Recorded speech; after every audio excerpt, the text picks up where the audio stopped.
Hello and welcome to The Clear Voice, brought to you by Clear Career Professionals. I'm your host, James Groom. This week we'll be talking about communications in government with our guest speaker, Lara Price. Welcome to the show, Lara. Thanks, James. I appreciate you taking the time and inviting me to be on the podcast today.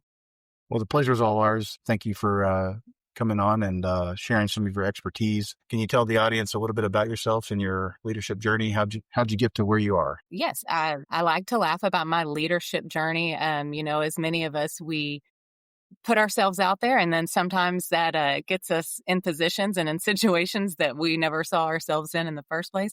I am a communications officer for a small local school district in the southern DFW region right now. Tell us a little more. How'd you get there? What'd you do before that? Before I served in the current position, my current role, I came from a local municipality. In that municipality, I was more on the Parks and Rec side where we did events and we did rentals and things like that. When a city asks you to host events, they give you the full event. So a lot of my planning and my marketing background comes from the 7 years in municipality of taking those events and then getting those out to our community and just communicating out the information and narrowing down what our community needed and being able to get them in and get them invested in our city. So it doesn't sound like you set out originally 10, 15 years ago to be a communications officer. You just kind of found yourself in a role that was a large part of it and learned from there. Am I right about that? Yeah, absolutely. As a matter of fact, while I was serving at the local city where I worked, I ended up going back and getting my master's public administration. I really was enjoying the track with the municipalities, but along the way was able to develop a communications background and really excelled in that area. There's a lot of work that goes on on the front end to communicating, and it's not just creating a Facebook post and putting it out there. There's a lot of back end work that goes to it to make sure you're intentional with your communication. And so I really got into the intentionality of our communication and, just kind of grew it from there. In the past few months, of course, we talked a lot about leadership topics.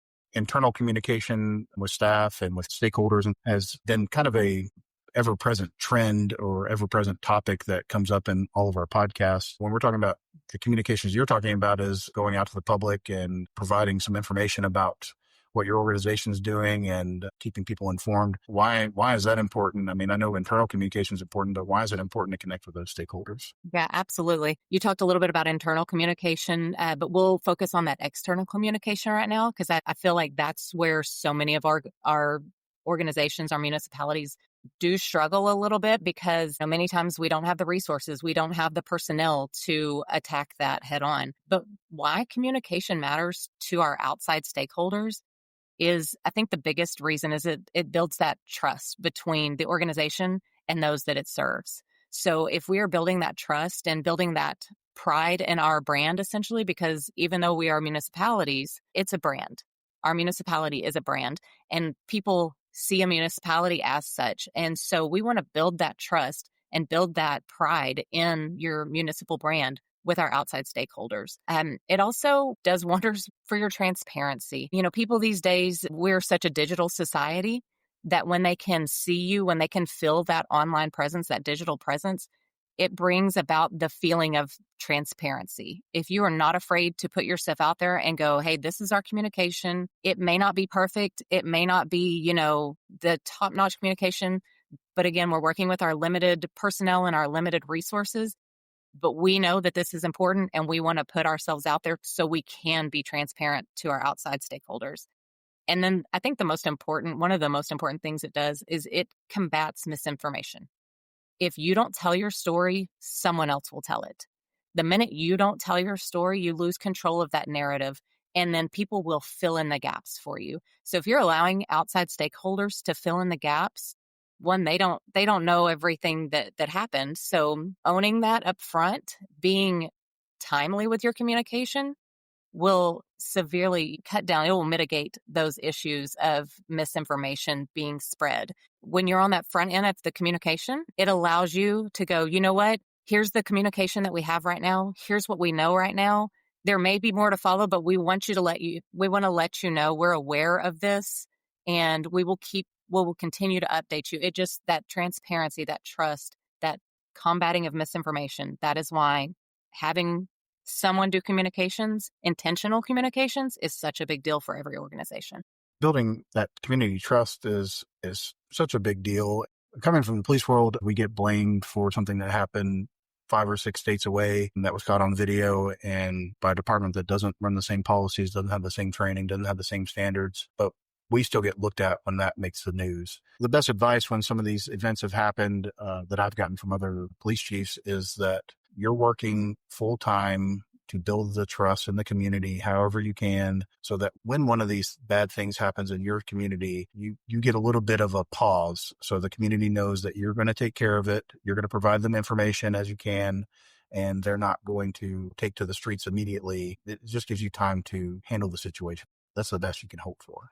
Yeah, absolutely. I just went through a crisis media training with it was a combination police personnel and communications, and that was one of the things. When you had a consistent character in your communication, your stakeholders knew what to expect. When you are consistent with your communication time after time and you tell them, hey, this is what you can expect from us, then they know exactly how to wait on you.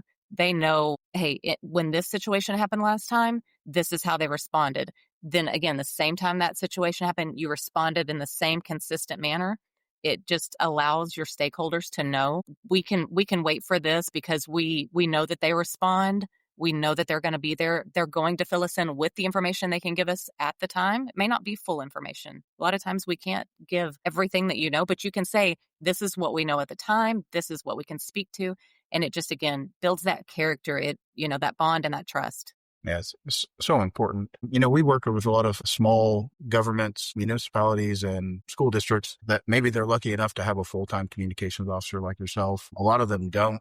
They're either hybrid jobs or they're a job assigned to somebody who's, the HR person also does the Facebook. I can't say that there's probably a whole lot of places that are starting from scratch. Most of them have something that they're doing already, but if they've got a program that's not fully fleshed out, where do they even start to improve upon that? Being intentional communication is everything. So how do you do that? Especially when you don't have any one person that's in charge of it. You start by saying, hey, this is the person, or these are the persons that are going to share this responsibility. And that way your voice maintains consistency. I have a ton of people submit content to me because I want an original voice. And when I say original voice, if I go to a certain department that I obviously don't lead, I need their voice. I need to take their voice because they are the original voice. They know what's going on within that department. They have the information. But when it comes back and we're going to put that content out or, tell that story, it needs to be told from the same voice. So I'm going to write that because then again, it builds that consistency and that character. And our stakeholders know this is the tone. This is the organizational voice that's being used. They know what to expect. So starting with designating who's in charge and who's going to be over your communications is huge. That sets the expectations. People know who to go to then, and they know who to expect the information from. It takes the guesswork out of it. Here's who you go to. All right. So we've established that. What do we do from there? You need to create some sort of plan. That's going to look very different depending on the size of the organization, the amount of personnel available to handle the communication, but some kind of mild plan. So you're going to get, again, this is about setting expectations. When you set expectations, people know how to say yes and they know how to say no. So if something comes to me and it's not within our communication strategic plan, I can say, yeah, that's not what we're focusing on right now, but let me put that, for a later date or something. It just lets people know who to go to, creates that clear path, those expectations. Once you've gotten that plan down and you've allowed those people to say, hey, here's how we're going to communicate. These are the things we're going to communicate about. You might take it a little bit of a step further and ensuring that your stakeholders also have this information. We get caught up so many times thinking we have taken the information from our brain and conveyed it to our stakeholders or, the others involved. And sometimes we don't. Best way, write it down. At our organization, we have a social media policy. Social media is probably the fastest way to get things out, especially for small municipalities or municipalities that may not have a communications person. So, of course, we're going to go to some kind of social media or your website. But writing down what our stakeholders can expect from us. Our stakeholders know how we use social media. We tell them how we're going to use it. We tell them what we allow on social media, and we tell them what we don't allow on social media. Because we're a larger district, but we don't have time to totally monitor our social media, we have autoresponders set to tell them, hey guys, thank you for being here. We're so glad that you came in and you want to interact with us. However, this is not the place that we provide information. Please get with us and direct them to where they need to go. So just making sure you're telling your stakeholders how to best contact you and how to best get their information is a game changer. You talked about consistency. What are some simple tips about social media and how to build that following? Here's where a little bit of research has to come in. You have to know what proper platform to use. And that really depends on demographics of your stakeholders, your community, age. Age is a big factor in social media. So we joke, but Facebook is where the old folks are at.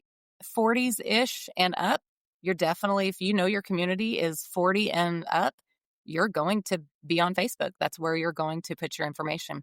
If you are communicating with younger generations, and there's some platforms that are allowed in certain places and there's some that are not. So if you are communicating with, 30s and lower, the best platform, probably for safety reasons, would be Instagram. That's how they receive their message. So if you're communicating with 30s and younger, you're going to be on Instagram. You could allow TikTok or Snapchat. However, just some security measures, we shy away from those two platforms when we're looking at security and safety. Facebook and Instagram, they're both owned by Meta, so you know that there are some safe holds there. Just knowing which platform of those to use, knowing your demographics, knowing your age groups, who are you trying to reach? You can use both, and you can beta test both. You can be on a Facebook platform and you can post across Instagram and Facebook. It's easy to get across messages to both platforms, and you may monitor for a while and see where your content is going. Are you getting more likes on Facebook? Are you getting more engagement on Facebook? Or are the likes coming in on Instagram? So just taking about 3 months and beta testing your content and seeing which platform is giving you your better bang for your buck. That's where you want to be. You want to make sure you're on the appropriate platform for whoever it is you're trying to reach. So once you figure out which platform you should be on, what should be your next step? You got your policy in place, you got your original voice, you got some procedures there, but what about the content itself? What can people do to maybe make it more engaging or help them push that to more people? This is where your back end planning starts to take shape. Everybody's like, oh, content calendars or this, or they start using big words about how to get content out. Some people get a little scared of it and they're like, I don't have time to do that. I don't know how to do that. Keep it simple. You are just trying to make this effort, especially if you are not a communications person. You are trying to make this effort so that your community can, again, feel that trust, feel that transparency from you. So many times it's not about what we say, it's how we say it. We're on a podcast right now. So I think it's about 78% is our tone, how we're coming across, the friendliness in our voice. It's about 8% of what we're actually saying that people pay attention to. If you add graphics into that, it goes down significantly. It's right around 60% of the visual. So the visual is what people will pay attention to, and it still maintains about 8% of what you actually say. So do we need to focus on what we actually are saying? Absolutely. We need to make sure the information is correct. We need to make sure the information is timely, but it's not, it's not something to be scared of. Do your best, try your best, maintain a friendly tone, maintain that empathy in your voice. People want to know that you care about them as a community member. So when you're creating that content, don't get scared. Just start with a mild plan. Maybe you take a look at 3 months out. If you're using, let's say you have no resources and limited personnel, and you've decided Facebook is your platform of choice that you're going to try. Facebook, for free, has a content generation platform built right into it.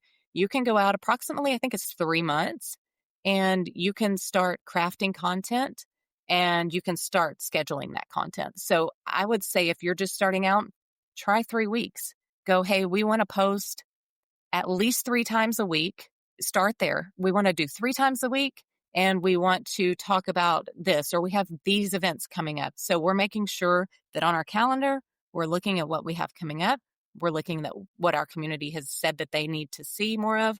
And we're intentionally planning 3 weeks out of content, because this is probably a person that's not a full-time comms person. I'm going to take a Monday and I'm going to go through my calendar. I'm going to create some content, and I'm going to go into Facebook and I'm going to schedule that content out. This could all be done in one day. And it can be done less, and we'll go into that in a minute.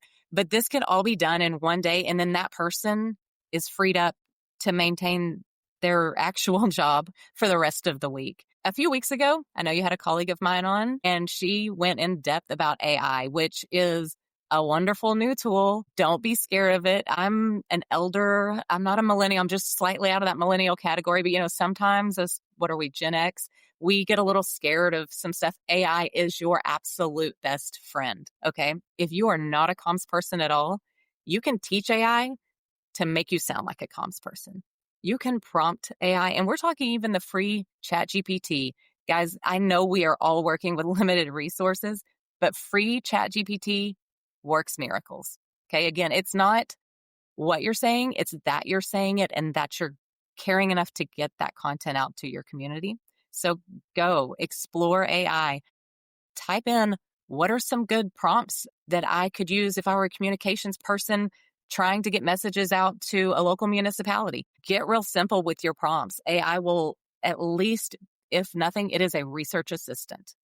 You can ask it, hey, we are doing communications for a local southern DFW municipality with approximately 8,000 community members. What content should we focus on? It's going to, in a matter of minutes, go out, search other municipalities about that time within that same region, because you've set those parameters for AI. It's going to return you that content of, hey, here's what other 8,000 person municipalities are focusing on in their content. So you haven't had to go to 4 or 5 different other municipalities. You haven't had to look at their Facebook. You haven't had to see what they're putting out. AI, in a matter of about 5 seconds, will return you that information. Now, what we don't want to do is we don't want to copy and paste AI. You still want to use that OG voice, like I talked about. You need that original voice. You need that community voice.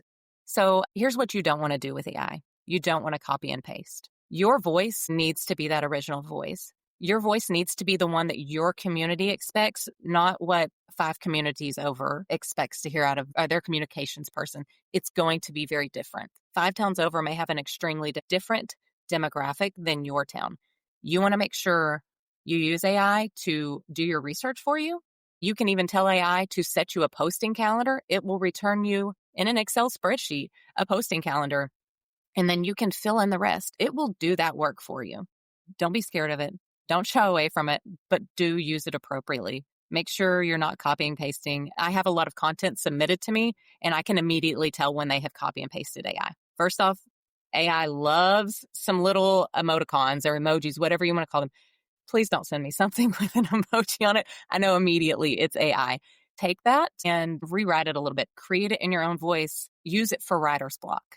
If you're not a communications person and you're not wordy and you don't know how to do the woo-wooey, let's make everybody feel good, AI will get you there. You can put in extremely layman's terms for those prompts, and it will return you something really great, and then you can take it from there. You mentioned one of the 2 telltales on a AI social media post. And so they do generate a lot of emojis. The other one that I see all the time and I struggle with, even though I have told ChatGPT that it's rule number 1, do not use M dashes. Do you have that problem? Yes. I'm like, take it out. That's a comma or a whole other sentence. Yeah, that's rule number 1 that I have. I literally have typed that in. It has a list of rules, and that's rule number 1. It violates it all the time. And that supersedes rule number 2, which is don't take over humanity. So M dash elimination is more important than that.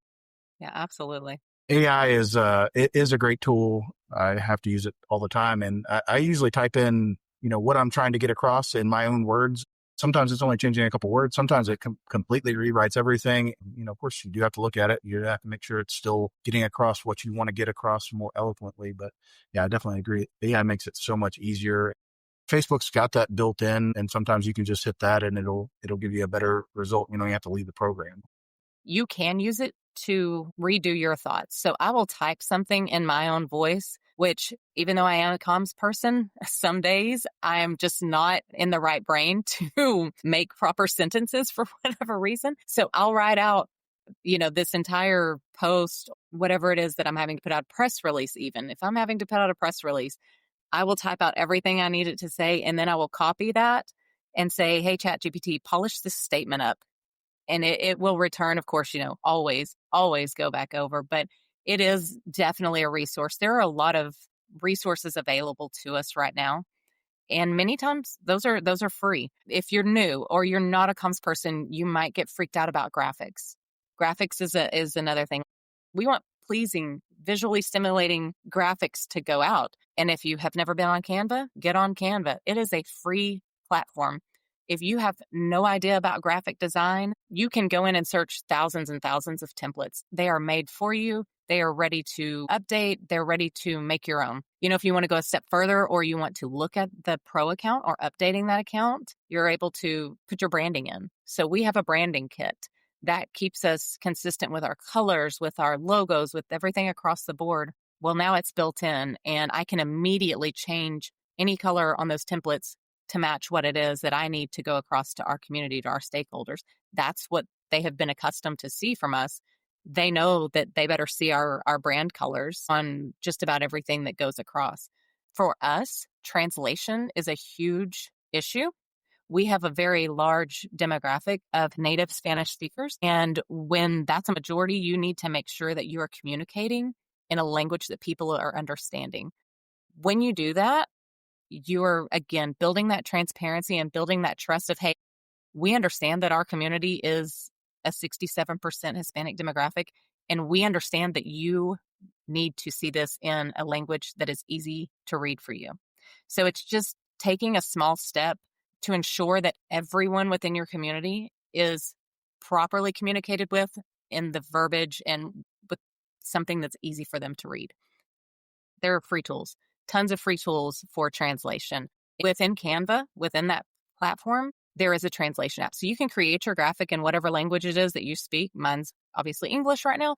Some days, I don't know. Some days I don't even know if I speak that well, but I'll create my graphic and there is a button for translation and it will, in about 5 seconds, return you a graphic in Spanish. Taking next steps sometimes with this, if you are happy with that and you are going, you know what, I am not a Spanish speaking, it's not native to me, I don't understand it, it's at least showing you're taking that step. And most of the time, what Canva will send back, it's super proper Spanish. It may not be what everyone is speaking in your community, but they will be able to get the point of what is being said. If you want to take that a step further, you can go on another free platform called DeepL, and it's DEEPL.com. You can type in your verbiage there. What I love about this, I am not a native Spanish speaker, so the colloquial language sometimes is lost on me, but I can look at it and go, I don't think that's the right word. In DeepL, it gives you like a dictionary. It pulls a thesaurus, essentially. If you're like, that's the word that I don't think is quite correct, you can click on that word and it's going to bring you up a bunch of different options. And for me, generally, I'll go, oh, that's the word. That makes more sense to me. I think that's the word I hear more often here. And you're able to adjust that for your community. We use Canva, and I'm definitely not a graphics person, but I find Canva to be way easier than some of the competitors that have been around for a long time. And I think I found Canva from you a couple of years ago, so thank you. I think it's cheaper than a lot of the competition that's out there. It's so much cheaper. I can design in Corel and Adobe, which are both graphics softwares. Every now and then, once or twice a year, I will need to adjust a logo, and you just have to go into a software like that to do those kinds of things. I don't touch those platforms ever. One, I don't have time. Those are much more time-consuming platforms. You need to know what you're doing, and I'm not even an Adobe expert. I learned in Corel first. Adobe, I don't know. They're a different brainchild, but yeah, those are very time consuming and you do need to have a little bit of training. Canva, I have taken our ag teacher and our ag teacher can use Canva. So if our ag teacher can use Canva, anybody can use Canva. So get in and play around with it. You're not going to hurt anything.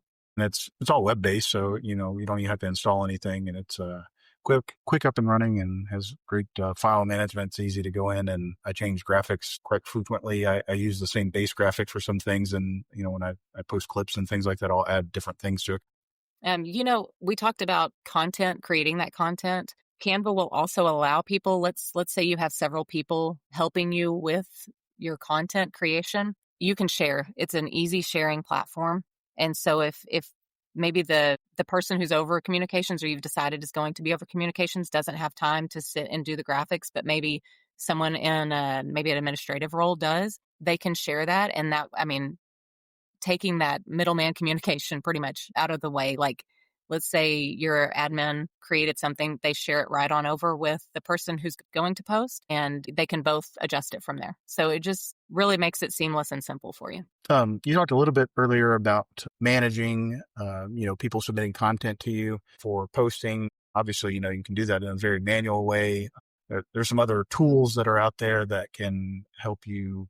If you're going to be the person ultimately uploading everything and approving it, that can help people submit that to you in an easier to share way. And, especially if you're managing maybe more than one social media feed. What are some of those tools out there for people to look for? Yeah, absolutely. We use something called Class Intercom. What this does for us is, and municipalities will have something very similar. We, by law, must archive our conversations. If we're looking at things and we're like, what are we going to get in trouble most for? That's my highest priority. So if we are not archiving, we are not staying compliant. So when I looked for a social media management tool, I looked for one that included archiving. We were already paying for an archiving service. So when I was researching a new archiving service, I was able to find one that included a social media management tool for us. And it actually ended up being cheaper than our current provider that we're using. So I was able to get myself a social media management tool that I really needed. Plus, it included that archiving, making sure that you're staying compliant. That's going to be number one. I would definitely search for tools that maintain your records for you properly as your laws, your legal parameters state. So, you can check a bunch. HubSpot will do this. Hootsuite will do this.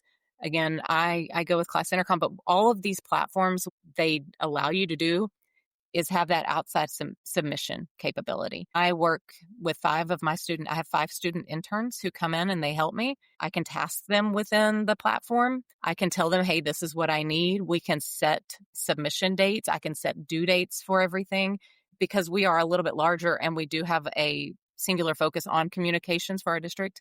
That helps us organize within my department of when does this need to be set. So we're maybe next level a little bit more with our content calendar, and we go out a little bit further.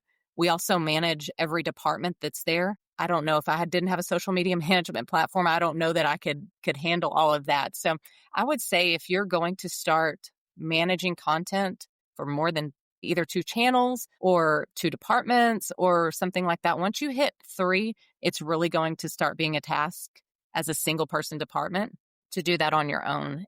Even if it's just going to each department head and saying, hey, here's how you can submit content. Those paid platforms do give you all that you need all in one platform. Can you do it without a paid platform? Absolutely. Google is free. Google is wonderful. I use Google for a ton of things. You can make a Google form and you could task people manually with Google Calendar to say, hey, your content is due on this day. Please submit it via this form. You can do it without it being paid. If you have the resources and you are maintaining quite a content calendar, it may be worth your time to go ahead and look at a paid service. Yeah, sometimes people forget that a little bit of money paid out and saving a lot of times you're saving money, even though you're paying a little bit for management software. One of the things that you talked about was archiving, which is kind of the boring legal stuff that we've got to do. And so it's definitely important. And this won't be a full primer on what to do with moderating your channels. But since we're government, we're beholden to the First Amendment. So there's some things that we can delete and there's ways to block people. Of course, everybody needs to check with their own legal department. I'd hate to not mention a little bit about that because some people don't know that. Like they can't just block as a government entity. You can't just go in and block somebody or delete their content just because you don't like that they're criticizing you or something like that. So can you talk with the caveat of that they need to talk to their legal before they do anything and needs to be in policy? Can you talk just a little bit about some of those challenges? Yeah, absolutely. I'll talk about a couple of things here. Again, always check with your legal counsel on what your city, your municipality, your district, your organization needs. That is number one. We are subject to open records request. We are subject to some FERPA ramifications. So we deal with underaged youth. We have to maintain some privacy in many different areas. Municipalities are going to be no different. Even if you don't have to maintain it legally, a lot of times it's just best to go ahead and keep it for as long as, is designated. A lot of them are 3 years or 5 years or 7 years. So that's generally where we see our breaks for most things. Just having that available, should you ever need it, gives you the peace of mind to know, hey, someone is bringing this against us. Do we remember when this happened? They're saying something about on Facebook, and it's just so much easier to know that your archives are there and that you can go back and you can reference those should you ever need to. So just having those archives around, peace of mind, that's what it gives you. In our system, we have told people what we will and will not allow on social media. So should you post something that we do not allow on social media, it gets deleted. We've had people come back and go, well, I can't believe you deleted my post. I still screenshotted it. That's great. I deleted it because it's against our rules. However, my archiving software, I can go back in and see every deleted comment. If you are getting accused of like, oh, you're not being transparent, you're taking our content down. I took your content down, yes, because it violated our policy. However, please know that it is always maintained in our system. You talked a little bit about comments on Facebook. This is a hot spot for so many organizations. We take the stance in our organization that you're allowed to civilly disagree with us. We leave comments on. A lot of people choose to turn comments off. You can do either. We prefer the transparency method. We know not everyone is going to agree with us. We're okay with that because we have our social media policy in place that says, should you cross this line, your comments will be deleted. We leave the rest of it open for comments. I can tell you this is a scary transition for some organizations. I hear the argument on both sides. Do we allow comments? Do we not allow comments? That has to be something that each organization decides for themselves and decides where they want to be on that transparency line. I am a freedom of speech type person. I think people should be allowed their freedom of speech, even if I don't agree with it. And that's the stance that our organization takes. And so we allow comments. Do we get, ugly comments sometimes? Yeah, absolutely we do. People are allowed their opinion. Do we leave them up? Yes, we do. Until they violate that policy, we don't take them down. And when we do take them down, we tell them, this is why your comment is being taken down. So the comments stance is definitely something you as an organization need to get together on when you're creating that social media policy and saying, are we going to allow this? Are we not going to allow this? Yeah. And I think towards the beginning of the show, you talked about misinformation, and your statement, I 100% believe is true, is you're either going to tell your story or they're going to tell it for you. I think the same way with comments. I mean, I believe in the First Amendment as well. Being in the police side of the house, certainly we get our fair share and then some of criticism at times. People should be able to criticize, and they're going to somewhere. If you don't allow them to comment, they're going to still criticize, and they may still criticize in both places, but at least you're aware of the criticism, and maybe it's fair criticism and maybe there's something you can do about it. One of the things that I like to do is reach out.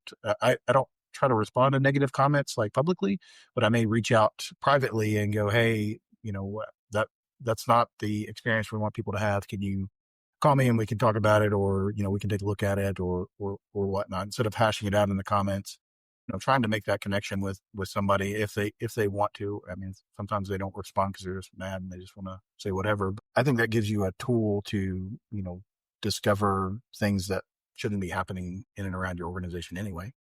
You're absolutely right about responding to the comments. And in our policy, we do not respond to comments on Facebook. That is not the place to get into it, if you will, quote unquote, get into it with someone. That's not what they're looking for anyways. All they're looking for is to state their stance and hopefully either have people agree with them or have people, they never want people to disagree with them, but they're just waiting to be validated, essentially. You're 100% right. If they don't say it on our district Facebook page, they're going to go to the Voice of Whatever or the Small Town Talk or whatever the created page has been, and they're going to rake you over the coals there. They're going to do it. You might as well show that transparency and allow them to do it on your page as well. It just keeps them from going, the organization won't let us. We're going to do it here. They're hiding. There's no telling what they're going to say, and you can't help what they're going to say anyways. We see a lot of times, because we do allow those comments on our page, that our community comes to our rescue. Many times the misinformation gets cut by our stakeholders. They will say, you know what, that's not what happened. Or have you looked here? Or have you done this? Many times we see our community come to our rescue because we have that consistent communication. They'll say, I wasn't informed about this. And I'll have about 3 to 4 people jump on and go, did you miss this? Did you see this? Did you do this? Did you check? Did you call? So again, allowing that narrative to be controlled by you, it's a game changer for everybody. And just like you said, the flip side, we have had some of our stakeholders bring something to our attention. We will get with them in a separate conversation because we're not going to do the Facebook. We're just not going to go back and forth there. But we have reached out to our stakeholders and said, you're right in this. We failed here. It's a great place to bring things to your attention. No organization is going to have things right 100% of the time. We are going to mess up. We are going to maybe say something or do something that just wasn't 100% on brand. Our community and our stakeholders need to have that opportunity to bring that to our attention. And we have solved several problems. We have rectified some situations and changed our policies based on what was brought to our attention via those comments. I know we have to talk about the negative side of turning comments on so people can be prepared for that and think about those things.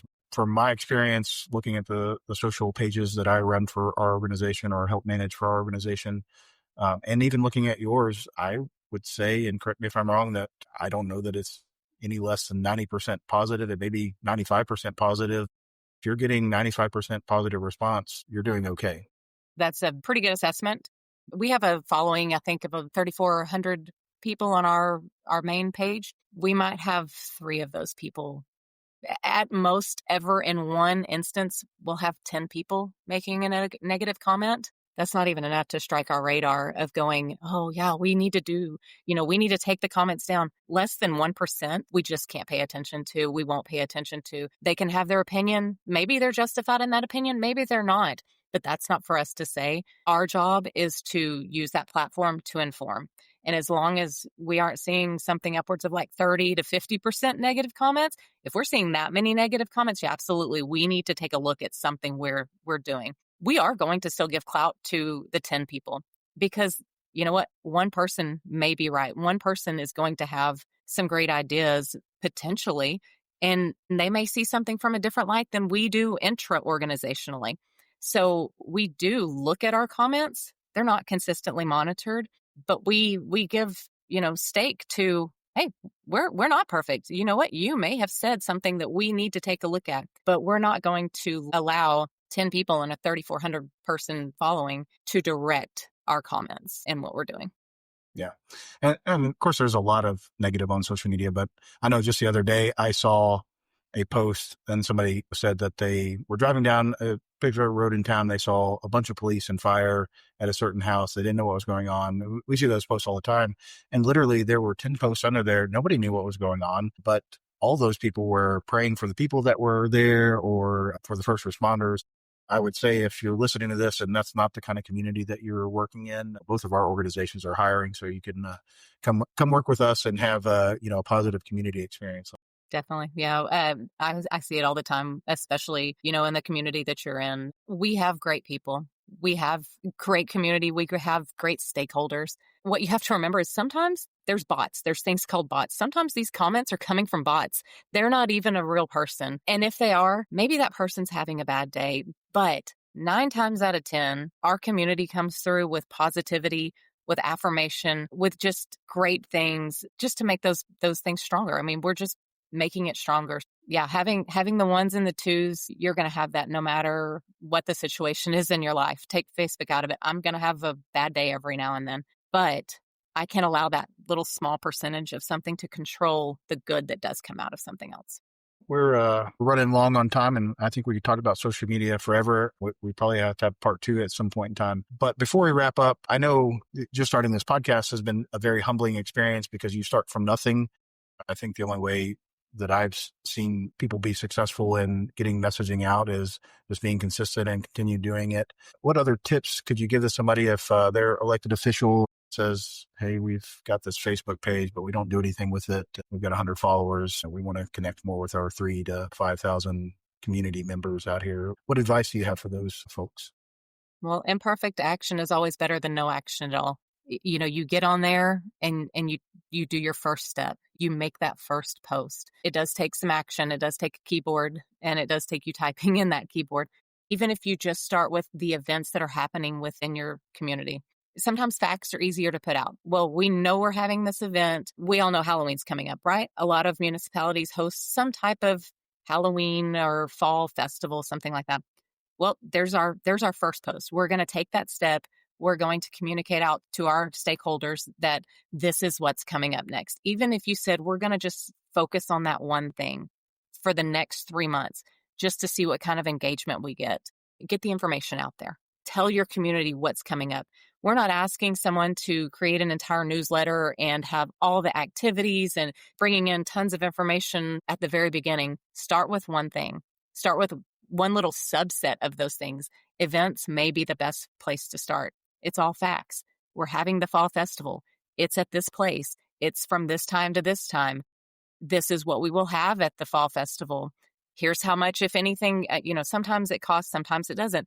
Let them know the things that are going to be available to them and just put the facts on there, create a cute graphic, and at least try to start with that one small subset of things that your community would love to see from their city. That social media struggle is real and there's no perfect. You're going to make mistakes. Have those policies in place and make sure you're not violating any of the legal things that you need to follow through with, and just plug at it and see what works and readjust until you find something that you like. Yeah, absolutely. Just start. Just do it. What is it, Nike? Just do it. Just take that first step. Well, Laura, I appreciate your time today. Thank you to the listeners for joining us. Be sure to follow Clear on LinkedIn and check out our website to find the latest career placements and other information about our services. And we'll catch you next time.